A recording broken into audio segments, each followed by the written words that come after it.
এখন হচ্ছে ফুল জোয়ার চলছে সকালবেলায়। আর দিকে মেঘ, হালকা হালকা সমুদ্রকে পুরো হালকা হালকা ঘিরে ফেলেছে। আর উপরে হচ্ছে সূর্য, আর হালকা মেঘ পড়েছে সমুদ্রে।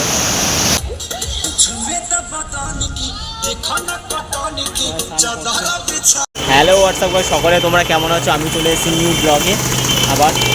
শুভ সকাল সবাইকে, ছোটোদের বড়োদের প্রণাম জানিয়ে আমার নতুন ভিডিও আরম্ভ করতে চলেছি।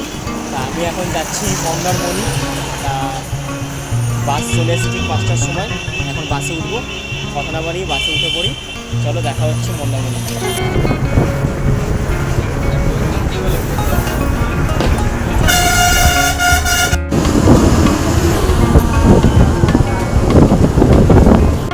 নেমে গেলাম হচ্ছে চাউলখোলা অফিস। এখান থেকে আমরা শেয়ার গাড়ি করবো, শেয়ার গাড়ি করে মন্দারমণি যাবো। এই কতটা যায়। আমি নেমে পড়লাম প্রথমে চাউলখোলা মোড় থেকে শেয়ার গাড়ি এখানে আছে 30 টাকা করে ভাড়া পার পার্সন। আর তোমরা যদি রিজার্ভ করতে পারো, রিজার্ভ গাড়ি পড়বে, রিজার্ভ টোটো আছে 150 টাকা করে। প্রথমে আমি উঠে পড়লাম শেয়ার গাড়িতে। আমাদের সোনার বাংলা রিসর্টের সামনে নামিয়ে দেওয়া হলো। আমরা যে সোনার বাংলা হোটেলটা আছি, সেই হোটেলটা তোমাদের রিভিউটা দেখাবো, কত সুন্দর রিসর্টটা। এগুলো কথা না বাড়ি তোমাদের রিভিউটা দেখাবো।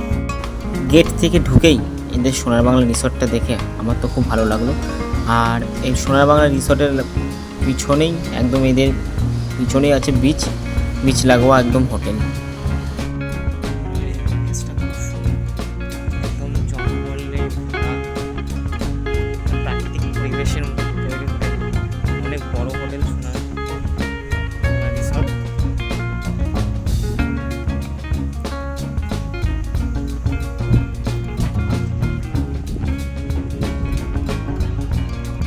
প্রথমে সোনার বাংলা রিসর্টে গিয়ে আমরা ব্রেকফাস্ট করি। এখানে কচুরি খেয়েছিলাম, 4 পিস কচুরি নিয়েছিল 60 টাকা, আর তার সাথে ঘুগনি ছিল। খুব সুন্দর রান্না ছিল, খাওয়া দাওয়া পরিবেশ খুব সুন্দর, ভালো সাজানো গোছানো ছিল। আমার তো খুব ভালো লাগলো। ব্রেকফাস্ট করে চলে গেছিলাম সমুদ্রের পাড়ে একটু হাওয়া খেতে। রাত্রিবেলা রিসর্ট আমাদের সুন্দর এমবিএস করে সাজানো হয়েছে। এটা সুইমিং পুল, সামনে সুইমিং পুল। আমরা আবার সুইমিং পুলে স্নান করতে নামবো।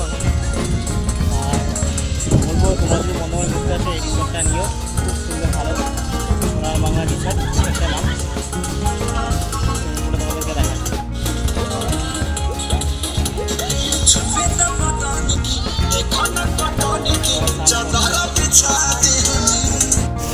দীঘাতে বৃষ্টি আরম্ভ হয়ে গেছে। আর বৃষ্টির ওয়েদার দীঘা মানে খুব সুন্দর একটা মুহূর্ত, সেটা বলে বোঝানো যাবে না। তা আমার হোটেল থেকে বেরোতে পারছি না, এই কারণেও এখন বৃষ্টিটা বিশাল জোরে হচ্ছে। তা এখন আমরা যাব রুম ছেড়ে এখন দীঘা থেকে জগন্নাথ মন্দির দেখে দেন বাড়ির উদ্দেশ্যে রওনা হবো। তা জগন্নাথ মন্দির দেখে তোমাদেরকে দেখাবো আমার এই ভিডিওর মাধ্যমে। চলো। আমরা সোনার বাংলা রিসর্টের পাশ থেকে বেরিয়ে প্রথমে একটা টোটো বুক করি দীঘা জগন্নাথ মন্দিরের উদ্দেশ্যে যাওয়ার জন্য। তা আমরা প্রথমে বার্গেনিং করলাম টোটোওয়ালার সাথে। টোটোওয়ালা প্রথমেই চেয়েছিল আমাদের 650 টাকা 4 জনে যাওয়ার জন্য, কিন্তু আমরা ওটাকে বার্গেনিং করে 500 টাকায় আনি। তা কাকা যেতে রাজি হয়। তা তোমরা যদি জগন্নাথ মন্দিরে যদি আসো, মন্দারমণিতে কোনো দিন আসো, মন্দারমণি থেকে তোমরা জগন্নাথ মন্দিরের উদ্দেশ্যে টোটো তোমরা পেয়ে যাবে একদম রিসর্টের পাশ থেকেই। তা আমরা যেতে লাগি, দেখা হচ্ছে জগন্নাথ মন্দিরে গিয়ে। মন্দারমণি থেকে যেতে গেলে দীঘার উদ্দেশ্যে তোমার রাস্তার দুধারেই সারি সারি বন জঙ্গলে ঘেরা, তার মধ্যখানে দিয়ে আমরা ছুটে চলেছি। তা খুব সুন্দর দেখে তো আমার খুব ভালো লাগলো এই পরিবেশটা।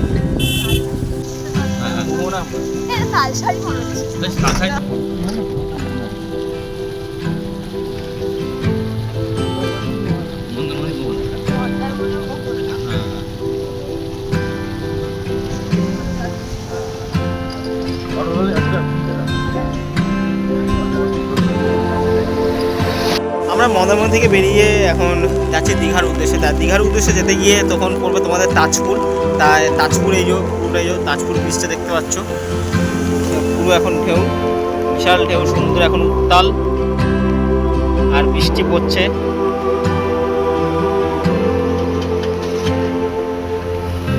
সমুদ্রের ঢেউ বিশাল উত্তাল। আর এই রাস্তাটা ধরেই পুরো দীঘা যাবে। মন্দারমণি থেকে যে হোটেল থেকে উঠেছিলাম, এই কাকার সাথে আমাদের পরিচয় হয়েছিল। এই কাকাই আমাদেরকে নিয়ে এসছে। কাকা, তোমার একটু ফোন নাম্বারটা বলে দিলে ভালো, যারা আসবে তোমার সাথে কন্ট্যাক্ট করবে।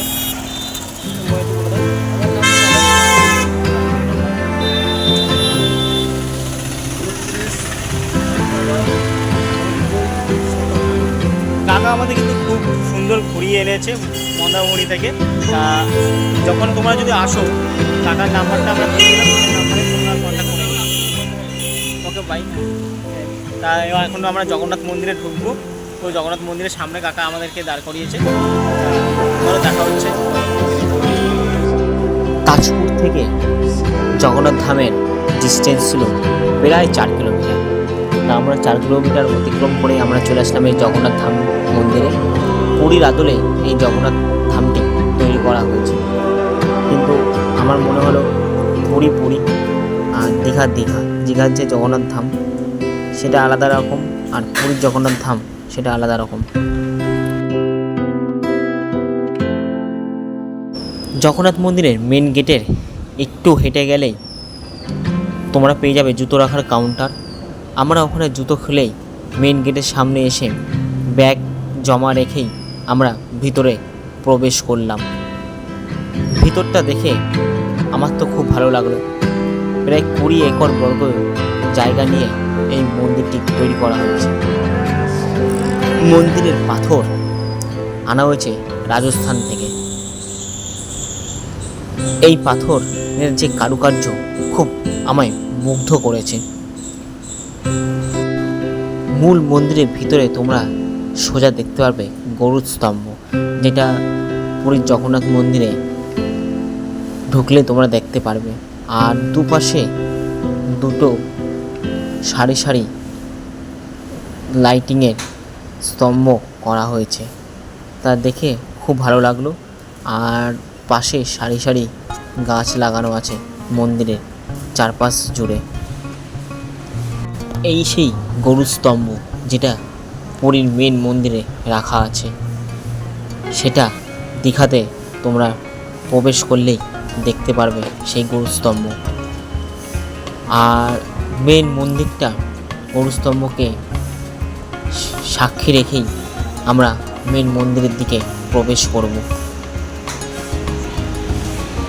এই গরুস্তম্ভ পুরো হুবহু পুরীর মন্দিরে যে রাখা আছে ঠিক একই রকম দেখতে। মূল মন্দিরে প্রবেশ করলাম, কিন্তু ভিতরে ক্যামেরা অ্যালাউ ছিল না বলে আমরা ভিতরের ছবি দেখাতে পারলাম না। তাই বাইরে থেকে যেটুখানি পারলাম সেটুখানি আমরা তুলে ধরলাম আমার এই ক্যামেরার মাধ্যমে। মেন মন্দিরে প্রবেশ করলে তোমরা দেখতে পারবে জগন্নাথ, বলরাম, সুভদ্রা বিগ্রহ বসানো আছে। পুরো বিগ্রহটাই নিম কাঠ দিয়ে তৈরি করা হয়েছে। পুরীর যে জগন্নাথ মন্দিরের যে সুদর্শন চক্র, সেটাও এখানে এই দীঘার জগন্নাথ মন্দিরে রাখা হয়েছে। আর এই প্রত্যেক দিনের মতন এই যে ধ্বজা, সেটা প্রতিনিয়মিত পাল্টানো হয় ঠিক সন্ধ্যেবেলায়। মন্দির থেকে ঠিক বাইরে বেরালেই তোমরা ভোগ প্রসাদ পেয়ে যাবে। ভোগের কুপন আমরা কেটে নিয়েছিলাম 100 টাকা দিয়ে। 100 টাকা করে এই কুপন কেটে আমরা ভোগের প্রসাদ পেয়ে গেছিলাম।